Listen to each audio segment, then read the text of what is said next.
Set 10 years after the ending events of the second film, Josh Lambert heads east to drop his son Dalton off at an Ivy League university. However, Dalton's college dream becomes a nightmare when the repressed demons of his past suddenly return to haunt them both. He returns to the Further to stop the Lambert nightmare for good. Insidious: The Red Door is the 5th film in the Insidious franchise, and believe it or not the last in the franchise, which we will talk about later. Today I wanted to give my take on this film and reveal what we know about the next film coming up. When it comes to this franchise, all of these sequels have brought some chills along your spine, and plenty of jump scares that will get you every time. With doors squeaking open to those creepy drawings, this film still doesn't miss a beat when it comes to scares. After 5 years since the 5th one, it's kinda surreal seeing another one pop up out of nowhere, and regardless of some of the negative reviews, this film has been a favorite to some, including myself, because of the fact that we got to see Patrick Wilson's directing skills, from the demon to the build-up of the scary scenes that I don't want to give too much away of.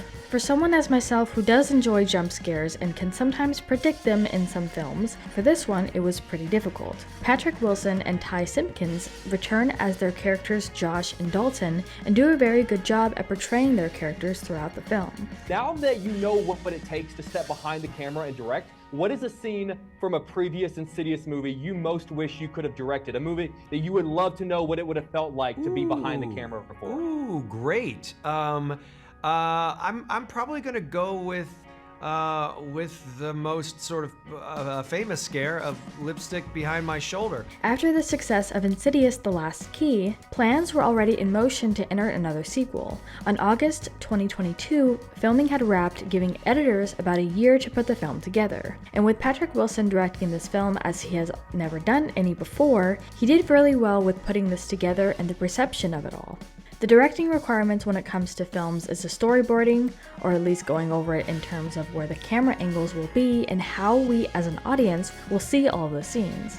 For me, I would say the most exciting thing for me was seeing Patrick pull the entire family unit back together, because that was the most exciting part for me, is because I worked with Patrick as an actor in the first 2 films, and so I got to fall in love with the Lambert family, seeing Patrick exploring more of his family's character dynamic and see where it kind of takes them now in this new chapter. In January 2022, it was announced that a new film in the franchise, titled 𝘧𝘠𝘪𝘵, was in development. While the plot was not revealed, Jeremy Slater was hired to serve as writer and director in his directorial debut, with James Wan serving as producer. Now technically this isn't meant to be a direct sequel, but a spin-off of the main series, with Mandy Moore co-starring. Speaking with Screen Rant, Wan teased development on 𝘧𝘠, an Insidious tale, revealing that it will take some inspiration from one of his other successful franchises, The Conjuring, using the mysteries of the astral plane, the Further, to tell new stories. Director James Wan, who directed the first 2 Insidious films, spoke about this next phase of the Insidious storyline, saying,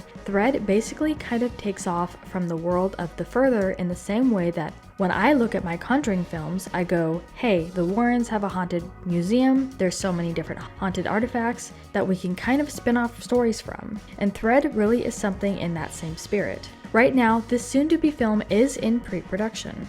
And this isn't the only thing. Apparently Jason Blum stated way back in 2018 that he wanted to try exploring a crossover film between Insidious and Sinister. He stated that he personally believed that it had potential for re-entering development in the future, stating that we're going to cross our worlds at some point, we're going to try. But we wanted to turn this around to you guys and ask what your thoughts were on all of this. Have you seen this film yet, and what are your hopes for 𝘧𝘠 and Insidious tale?